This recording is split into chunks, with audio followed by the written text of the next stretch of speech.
महाराज, क्या आपको लगता है कि आपने जो निर्णय लिया है वो उचित है? आप पुनः एक बार और विचार कर लीजिए। ये निर्णय हमारा नहीं है, देवी माँ का है और हम उसका पालन करेंगे। देवी माँ चाहती हैं कि हम प्रजा के बीच में रहकर उनकी समस्याओं को समझें, हम वही करेंगे। महारानी चिन्ना देवी संभवतः आपको ज्ञात नहीं है, एक राजा के कंधों पर बहुत दायित्व होते हैं। हमें भी तनिक अवकाश मिल जाएगा। जी महाराज। अब 3 दिवसों के लिए कोई रात दरबार नहीं, ना कोई बैठक, ना ही कोई बड़े निर्णय लेने का दबाव, ना ही किसी षड्यंत्र की चिंता। बस आम मनुष्यों की भांति स्वच्छ वायु का आनंद लेंगे। हाय हाय, हमारे राजा राम वनवास पर जा रहे हैं, हम महल में कैसे रह पाएंगे? विलाप बंद कीजिए, हम बस 3 दिवसों के लिए जा रहे हैं, शीघ्र पुनः लौट कर आएंगे। हमको भी साथ ले चलिए महाराज, हम सब आपकी सेवा करेंगे। आपको भोजन के उपरांत गर्म जल की आवश्यकता होती है। आपको सोने से पूर्व सर पे चमेली के तेल की मालिश करनी पड़ती है महाराज। आपके हाथ पांव दबाने पड़ते हैं। और महारानी चिन्ना देवी जी के केश तो हमारे बिना संवरते ही नहीं है। महाराज, ये सभी इतने स्वामी भक्त हैं, क्या हम इन सबको अपने साथ नहीं ले जा सकते? नहीं महारानी चिन्ना देवी, ये माँ की आज्ञा का उल्लंघन होगा। माँ चाहती है कि हम एक साधारण जीवन व्यतीत करें, पंडित रामकृष्ण की भांति। तो हम वैसे रहेंगे, वहीं रहेंगे। पंडित रामकृष्ण के निवास पर कोई दास दासियां नहीं, तो हम भला इन्हें कैसे लेकर जा सकते हैं? और आप लोग अगले 3 दिवसों तक पंडित रामकृष्ण यहाँ पर रहेंगे अपने परिवार सहित। हम चाहते हैं कि आप सभी उनकी अच्छी सेवा करें, कोई त्रुटि ना हो आपसे। विजयनगर के महाराज पंडित रामकृष्ण पधार रहे हैं। पंडित रामकृष्ण का स्वागत है। आइए।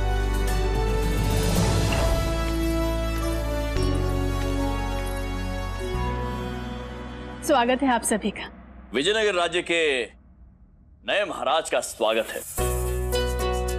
अब आपको ज्ञात होगा पंडित रामकृष्ण कि धन, संपत्ति, समृद्धि, ऐश्वर्य और पद के साथ साथ एक महाराज के समक्ष कितनी चुनौतियां आती हैं। लीजिए, आप संभालिए अपने राजकीय कार्यभार को। हम चले आपके आवास पर खुली हवा में सांस लेने हेतु।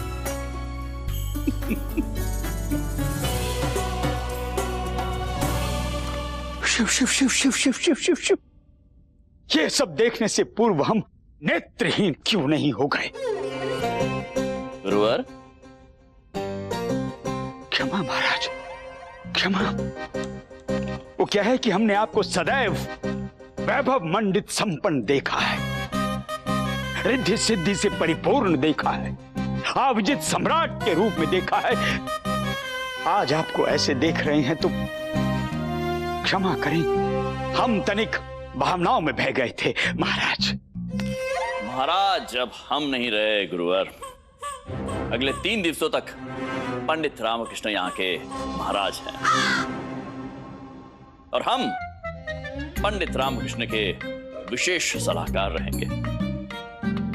और आशा करते हैं कि आप और महामंत्री जी इनकी सहायता करेंगे। राजा के पद का अपमान संपूर्ण राष्ट्र का अपमान होता है। सैनिकों, कृष्णदेव राय को बंदी बना लिया जाए। पंडित रामकृष्ण! जैसी आपकी आज्ञा महाराज। नहीं श्री कृष्णदेव राय जी, नहीं विशेष सलाहकार जी। गुरुवर, वचन दीजिए। हम आपको वचन देते हैं। आज्ञा दीजिए।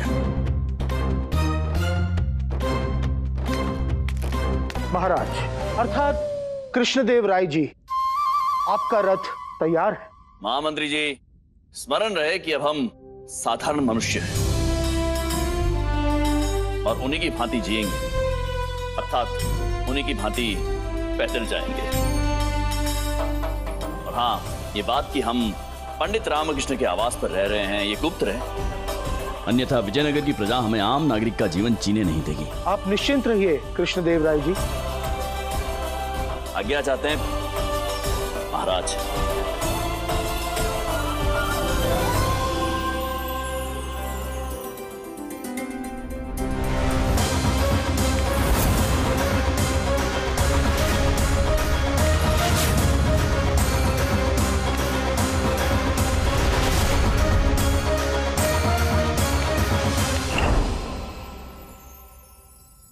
तुम्हारे विनाश की नींव हमें आज से ही डालनी होगी पंडित रामाकृष्णा।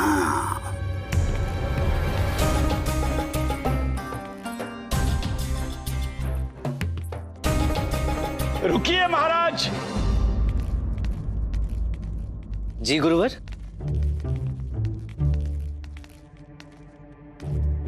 एक क्षण।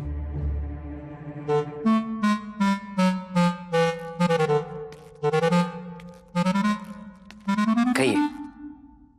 पंडित राम महाराज, महाराज एक अत्यंत ही आवश्यक कार्य है। वो क्या है कि राज्य से संबंधित एक महत्वपूर्ण निर्णय आपको अभी के अभी तत्काल लेना है। मुझे भी आपसे एक अति आवश्यक कार्य है गुरुवर। बोलिए। मैं ये ज्ञात करना चाहता हूँ कि कल रात्रि आप प्राचीन खंडहर में क्या कर रहे थे? हैं? आपने इनके साथ मिलकर राजा की हत्या का षड्यंत्र रचा था और इसका एकमात्र दंड है मृत्युदंड। इन्हें अभी इसी समय सूली पर चढ़ा दिया जाए। कुछ नहीं महाराज, कुछ नहीं। कुछ नहीं? हाँ बताते हैं महाराज, बताते हैं। ओ क्या है महाराज के कल हमारे निवास पर किसी ने पत्थर फेंका, संदेश से लिपटा हुआ। संदेश में लिखा था कि महाराज श्री कृष्णदेव राय जी का जीवन संकट में। और यह भी लिखा था यदि और जानकारी चाहते हो तो रात्रि में प्राचीन खंडहर में चले आओ। तो महाराज हम चले गए। अब चले गए तो कुछ अज्ञात लोगों ने हमें घेर लिया। अब घेर लिया तो हम पर आक्रमण कर दिया तो महाराज वो तो मार ही डालते महाराज। वो तो भगवान शिव साक्षात प्रकट हो गए, उनकी कृपा हो गई, हम बच गए। आपके निवास पर भी किसी ने पत्थर फेंका? प्रतीत होता है इस विषय पर अब कोतवाल महोदय ही कोई प्रकाश डाल पाएंगे। जी। अंदर चलिए ना, क्या खुसर बुसर लगा रखी है।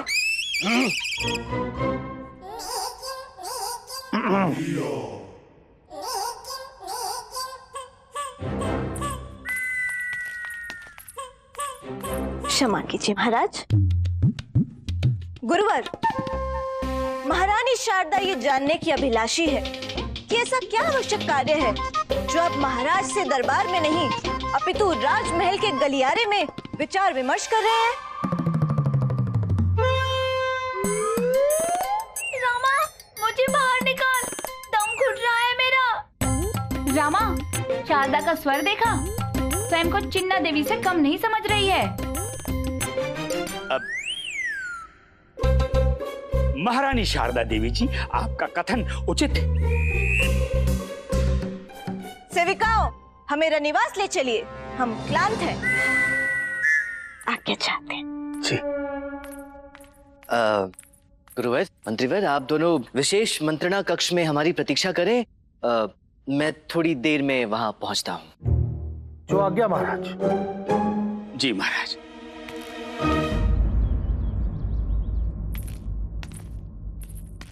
अगले 3 दिवसों तक यह है हमारा आवास। वैसे कहना पड़ेगा महारानी जी, पंडित रामकृष्ण हमारे विशेष सलाहकार हैं, हमारे अष्ट दिग्गज हैं। उसके पश्चात भी कहना पड़ेगा कि वो अत्यंत सादा जीवन जीते हैं। जी महाराज।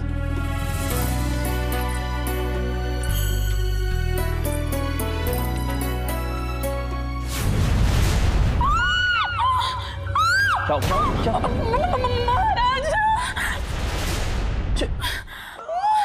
छिपकली।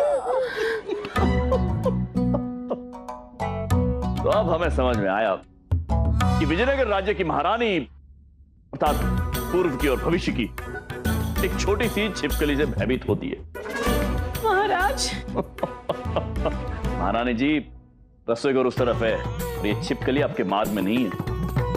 जाइए, शीघ्र भीतर जाइए और हमारे लिए कुछ स्वादिष्ट व्यंजन बनाइए। आज दरबार जाना है, प्रथम दिवस है, विलंब नहीं होना चाहिए। विशेष सलाहकार हैं हम। जी महाराज। चलते हैं। जी महाराज।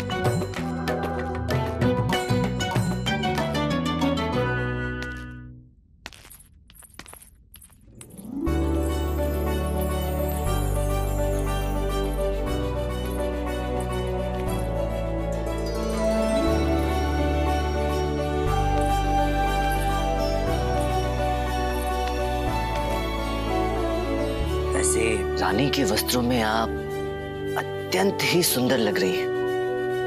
वैसे राजा के वस्त्रों में आप भी काफी आकर्षक लग रहे हैं।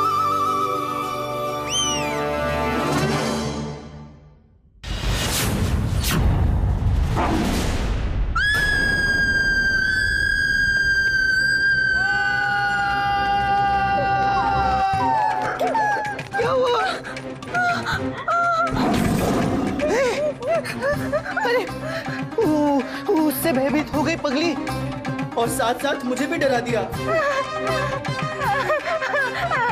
ये क्या? मुझे विलंब हो रहा है, मैं जा रहा हूँ।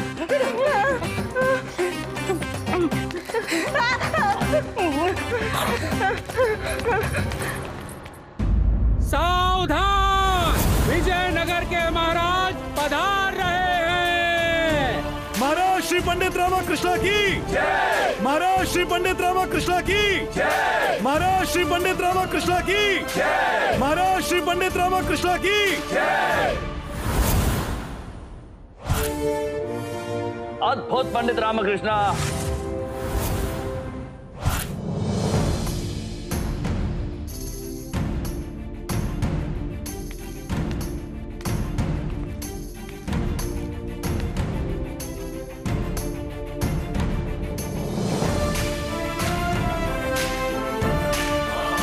कोतवाल जी, कल रात्रि प्राचीन खंडहर में जो हुआ मुझे ज्ञात है। वो आदमी थे कौन? महाराज वो हमारे नगर के ही नौजवान हैं। किसी ठग ने उन्हें मूर्ख बनाकर अपना स्वार्थ सिद्ध किया। कृपया विस्तार से बताइए।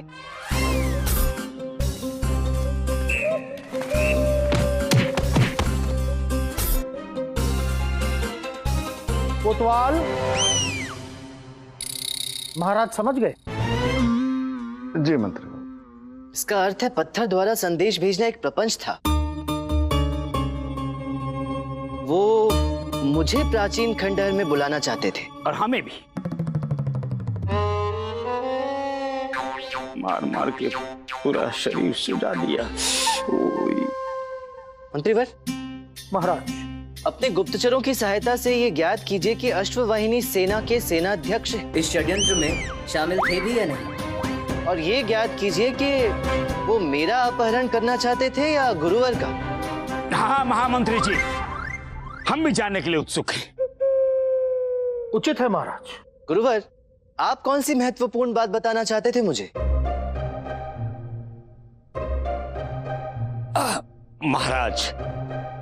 महाराज आपको नगर व्यापारी मंडल से संबंधित एक आवश्यक निर्णय लेना होगा। हाँ, वो क्या है कि उन्हें राज्य की ओर से जो सुविधाएं और संरक्षण मिलता है उसके बदले में व्यापारी अत्यंत अल्प कर देते हैं, जिससे राजकोष संग्रह अल्प होता जा रहा है। जब भी हम कर बढ़ाने की बात करते हैं तो व्यापारी बहाना कर करके कर में छूट की समय सीमा बढ़वा लेते हैं। और हमारी राय में अब उन्हें और समय नहीं दिया जाना चाहिए और उन्हें शीघ्र अतिशीघ्र कर देने का आदेश देना चाहिए। उचित है।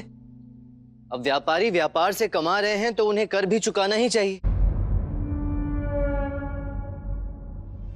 पंडित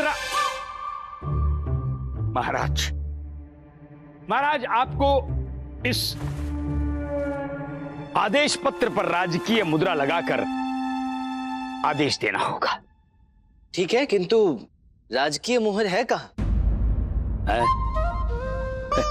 महाराज बनने चले इतना भी ज्ञात नहीं। महाराज वो जो राजकीय मुद्रा है वो सदैव महामंत्री जी के पास सुरक्षित रहती है। मंत्रीवर, जो आज्ञा महाराज।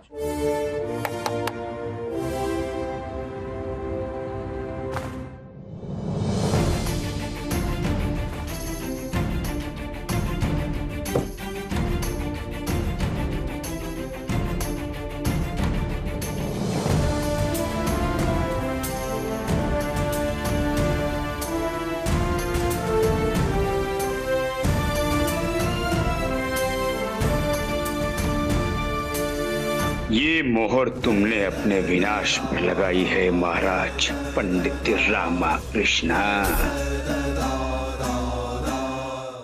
महाराज, ये है अनुदान कार्यालय। ये है हमारे तात्कालिक महाराज पंडित रामाकृष्ण। प्रणाम महाराज। प्रणाम। आपके मुखिया से मिलना है। आ गया आपका कार्यालय। आज कार्यालय आने का मार्ग स्मरण नहीं रहा, भूल गए थे क्या? अरे छोड़िए छोड़िए, आखिर हम तो आ ही गए हैं ना।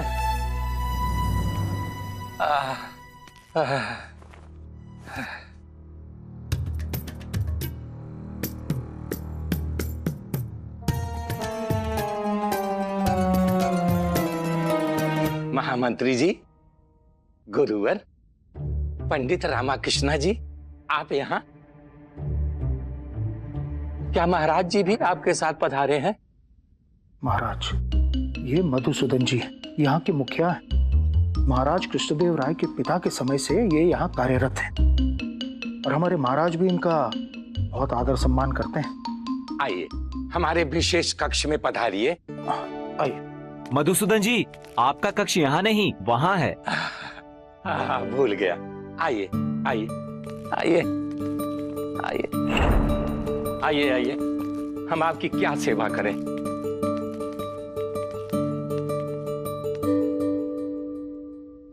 मधुसूदन महोदय, आपकी मेज पर इतनी सारी पुस्तिकाओं का ढेर क्यों है? पंडित रामाकृष्ण जी, अभी इन पुस्तकों पर हमारे हस्ताक्षर करना शेष है। महाराज दरबार में जो अनुदान देते हैं उन पर जब तक मेरा हस्ताक्षर नहीं होता तब तक नहीं मिलता। महाराज ने हमें महत्वपूर्ण दायित्व प्रदान किया है। तो आप हस्ताक्षर करते क्यों नहीं हैं? जी, हम करना तो चाहते हैं, परंतु अपनी भूलने की आदत के कारण व्यतीत हैं। कभी कलम भूल जाते हैं, कभी स्याही, कभी कलम स्याही साथ लेकर आते हैं तो ये भूल जाते हैं। हमें करना क्या है?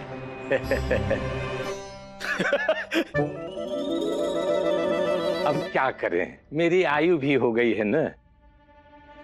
मधुसूदन महोदय, क्या आपको तनिक भी आभास है कि आपके भूलने की इस आदत के कारण अनुदान की प्रतीक्षा कर रहे नागरिकों को कितनी समस्याएं हो रही होंगी? पंडित रामाकृष्ण जी, आप हृदय पर मत लीजिए, मैं आपके समक्ष हस्ताक्षर कर देता हूँ।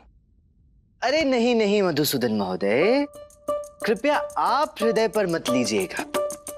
क्या है कि ये आयु कार्य करने की थोड़ी ना है आपकी, ये तो विश्राम करने की आयु है और इसलिए कार्यवाहक राजा होने के नाते मैं आपको विश्राम करने का अवसर देना चाहता हूँ। मंत्रीवर, महाराज, इनके पद पर किसी नवयुवक को नियुक्त किया जाए जी। और 65 वर्ष की आयु से अधिक आयु के सभी राज कर्मचारियों को सेवानिवृत्त कर दिया जाए और उनके स्थान पर भी नवयुवकों को ही नियुक्त किया जाए। हम तो केवल अभी 56 वर्ष के हैं। जो आज्ञा महाराज। एक क्षण रुकिए पंडित रामाकृष्ण जी।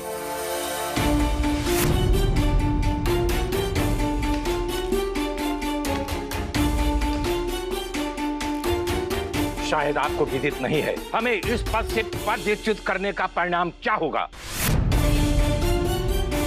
महाराज को मैं तब से जानता हूं जब महाराज एक बालक थे। मधुसूदन महोदय जी, मेरे निर्णय से आपको लाभ ही होगा। क्या है कि आपने इतने वर्षों तक राज्य की सेवा कर ली, अब समय है सेवानिवृत्ति का आनंद लेने का। मंत्रीवर, महाराज, 65 वर्ष की आयु से अधिक वर्ष के राज्य कर्मचारियों के लिए निवृत्ति वेतन की व्यवस्था की जाए, ताकि ये लोग किसी पर भी निर्भर ना रहें और अपना जीवन यापन सरलता पूर्वक और सम्मान पूर्वक व्यतीत कर सके। जो आज्ञा महाराज। ये हमारे लिए अच्छा है। प्रणाम। For more updates, subscribe to our channel, click the show links and enjoy watching the videos.